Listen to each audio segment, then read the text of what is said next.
प्यारे बच्चों, आपके स्नेह और कमेंट्स ने हमें मजबूर कर दिया है, जिसमें आपने कहा है कि प्राचीन जो कवि हैं गणानंद, केशवदास, विद्यापति, मलिक मोहम्मद जायसी, तुलसीदास, इन कवियों की व्याख्या और बताई जाए। इनकी व्याख्या कुछ जटिल पड़ रही है।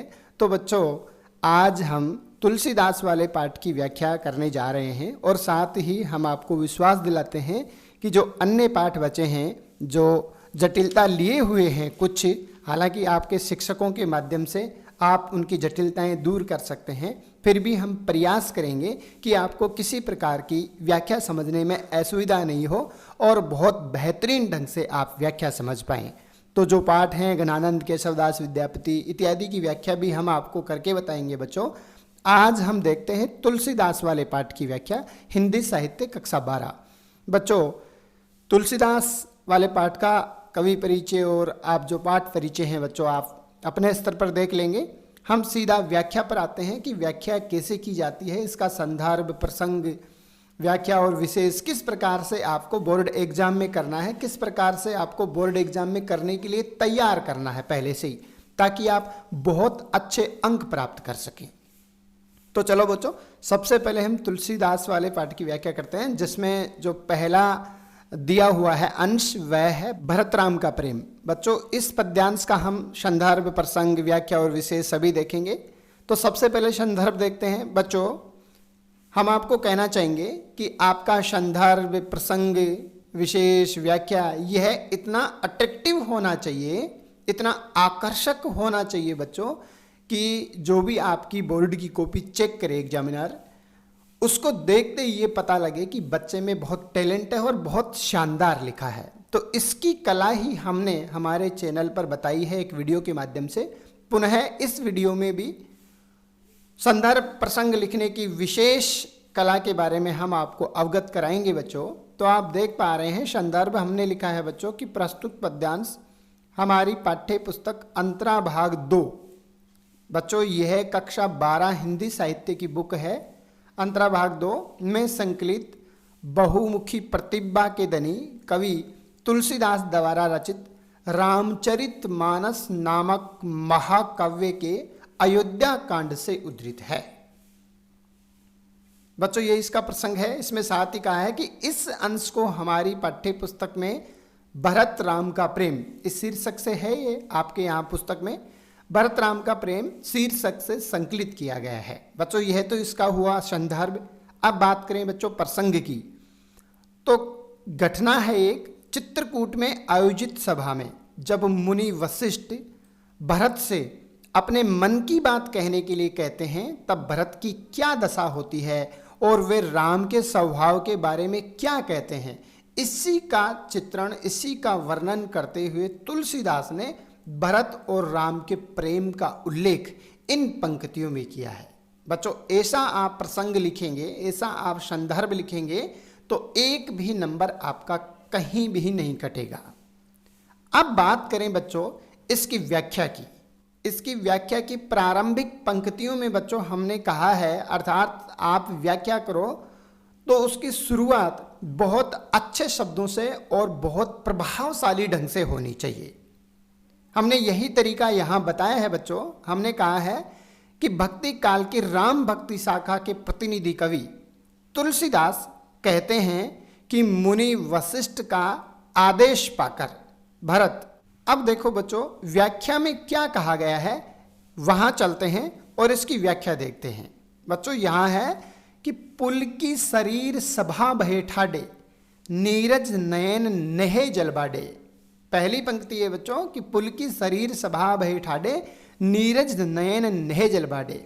इसमें जो मुनि वशिष्ठ हैं, उनका आदेश पाकर भरत जी सभा में अपनी बात कहने के लिए खड़े हो गए। सभा भये ठाडे, सभा में खड़े हो गए। पुल की शरीर, जब वो सभा में खड़े हुए तो उनका शरीर है बच्चों वो पुलकित हो गया, अर्थात उनका शरीर है वो रोमांचित हो गया।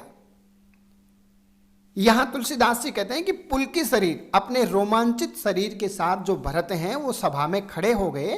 पुलकित शरीर, अपने पुलकित शरीर को, रोमांचित शरीर को लेकर के सभा भये ठाडे, सभा में खड़े हो गए। अर्थात जब वो मुनि वशिष्ठ का आदेश पाकर सभा में खड़े हुए तो उनका जो शरीर है वह पुलकित हो गया, रोमांचित हो गया।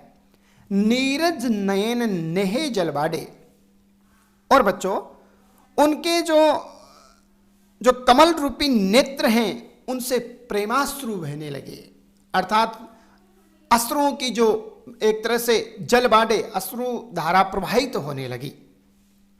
नीरज नयन कमल रूपी नेत्रों से जो प्रेमाश्रु है, नेह का मतलब होता है प्रेम, राम के प्रति प्रेम, प्रेमाश्रु है वो प्रवाहित तो होने लगे, अर्थात उनके नेत्रों से प्रेमाश्रु बहने लगे।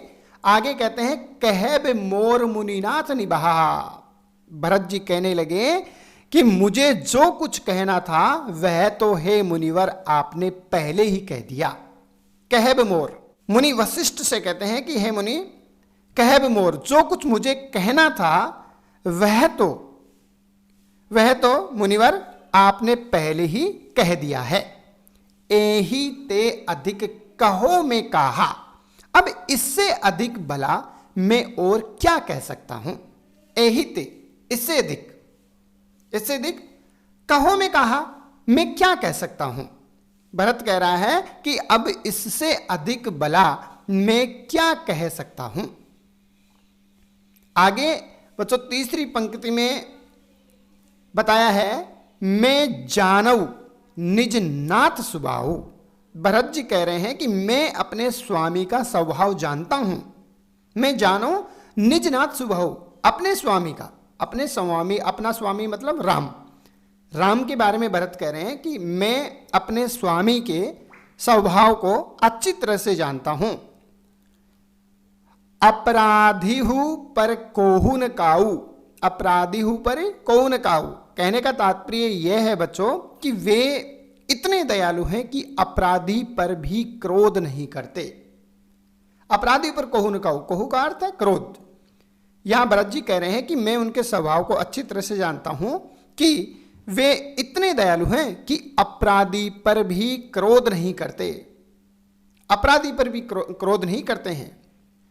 मोह पर कृपा स्नेह विषय की, और मैं मुझ पर तो उनकी विशेष कृपा और स्नेह है।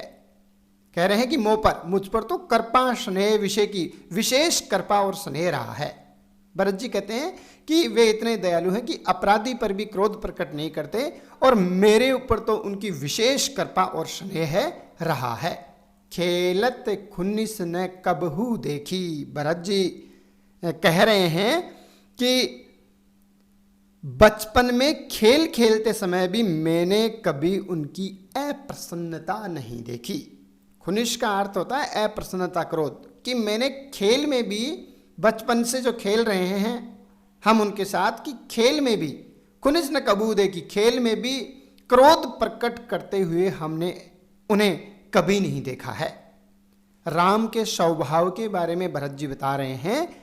वो भरत जी कहना चाहते हैं कि बचपन में खेल खेलते समय भी मैंने उनको क्रोध करते हुए नहीं देखा है, उनकी अप्रसन्नता नहीं देखी है। आगे कह रहे हैं भरत जी कि शिशु पंते परिहरेउ न संगु, भरत जी कहते हैं कि बचपन से ही मैंने उनका साथ नहीं छोड़ा। शिशु पंते, बचपन से ही, परिहरेउ न संगु, परिहरेउ का मतलब छोड़ना, संगु का मतलब साथ। भरत जी कह रहे हैं कि बचपन से ही मैंने उनका साथ नहीं छोड़ा। आगे कह रहे हैं कि कबहू न कीन है मोर मन भंगू, और उन्होंने भी कभी मेरा मन नहीं तोड़ा, कभी भी मेरा मन भंग नहीं किया। भंगू का मतलब तोड़ना। भरत जी कहते हैं कि बचपन से ही मैंने उनका साथ नहीं छोड़ा और उन्होंने भी कभी मेरा मन नहीं तोड़ा। आगे भरत जी कहते हैं कि मैं प्रभु कृपा रीति जी है जो ही, भरत जी इसके माध्यम से बताना चाहते हैं कि मैंने उनकी कृपा करने की रीति का जो अनुभव है अपने हृदय में किया है। जिए का मतलब होता है हृदय। मैं प्रभु कृपा रीति, भरत जी कहते हैं कि मैंने उनकी कृपा करने की जो रीति है, मैं प्रभु श्री राम की कृपा करने की रीति को हृदय से अनुभव किया है, मैंने अपने हृदय में अनुभव किया है कृपा करने की रीति का। भरत जी कहते हैं कि प्रभु श्री राम की जो कृपा करने की रीति है उसका मैंने अपने हृदय में अनुभव किया है।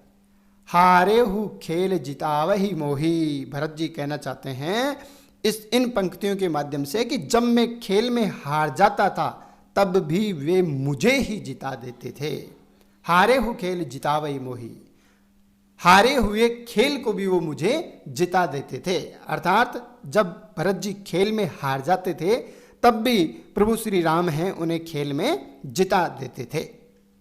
आगे कह रहे हैं महु स्नेह सकोच बस सन्मुख कही न बेन, दर्शन तर्पित ने आज लगी प्रेम पियासे नैन।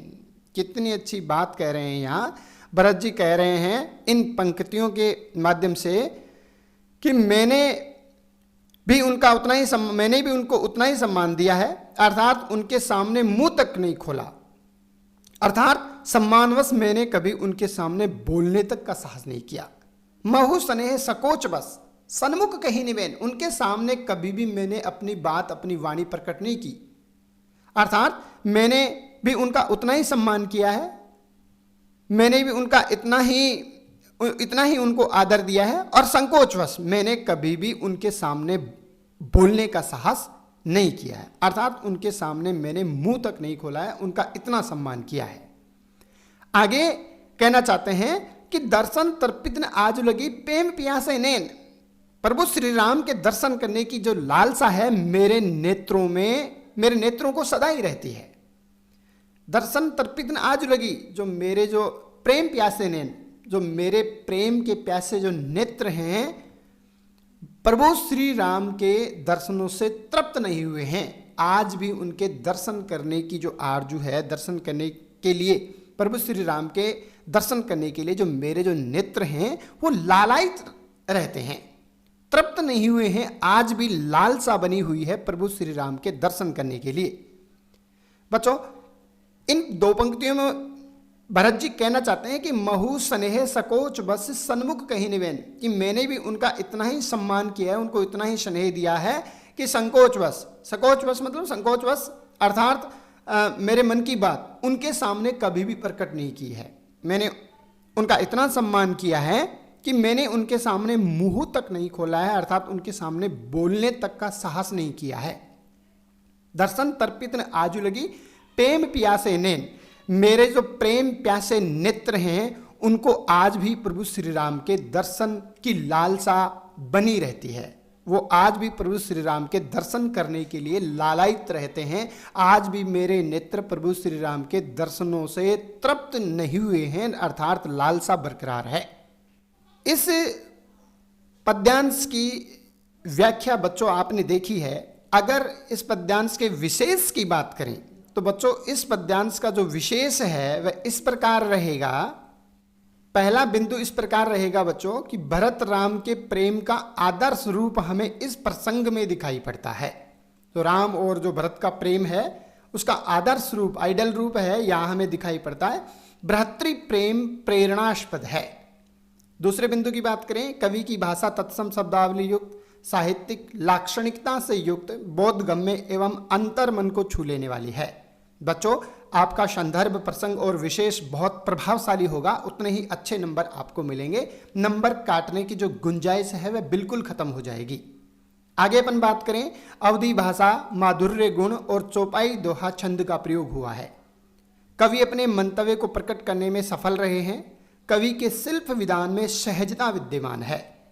नीरज नयन नेह जल में रूपक और अनुप्रास अलंकार है। बच्चों न की आवृत्ति हुई है, इस कारण अनुप्रास अलंकार है। और नीरज नयन कमल रूपी नेत्र यहाँ रूपक अलंकार है। भरत के शरीर का पुलकित होना उनकी प्रेम विभोर दशा का परिचायक है। अंतिम एक और पॉइंट की बात करें तो बच्चों अंतिम पॉइंट है, कवि तुलसीदास राम भक्ति शाखा के प्रतिनिधि एवं अपने समय के प्रतिष्ठित व्यक्तित्व रहे हैं। इस प्रकार से बच्चों आप विशेष के कुछ बिंदु लिख सकते हैं। हालांकि हमने आपको समझाने के लिए 8 बिंदु दे दिए हैं और साथ ही बच्चों संदर्भ प्रसंग और विशेष कैसे लिखा जाता है इसकी एक यूनिक ट्रिक हमने हमारे चैनल पर एक वीडियो के माध्यम से बताई है, वहां से आप देख सकते हैं, जिसमें किसी भी कवि या किसी भी लेखक का आप संदर्भ प्रसंग और विशेष उस ट्रिक के माध्यम से लिख सकते हैं, सभी के लिए यूनिवर्सल है। अगला जो पद है बच्चों वह अगले वीडियो में देखेंगे। धन्यवाद।